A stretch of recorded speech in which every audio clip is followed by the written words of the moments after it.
இரவினை திரட்டி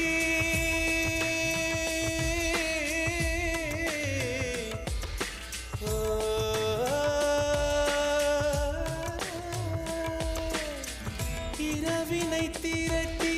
கண்மணியின் குழல் செய்தாரோ கண்மணியின் குழல் செய்தாரோ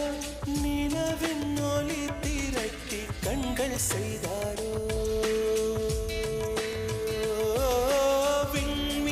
விண்மீன் கொண்டு விரலின் நகம் சமைத்து மின்னலின் கீற்றிகள் கொண்டு கைரேகை செய்தானோ வாடை காற்று பட்டு வயதுக்கு வந்த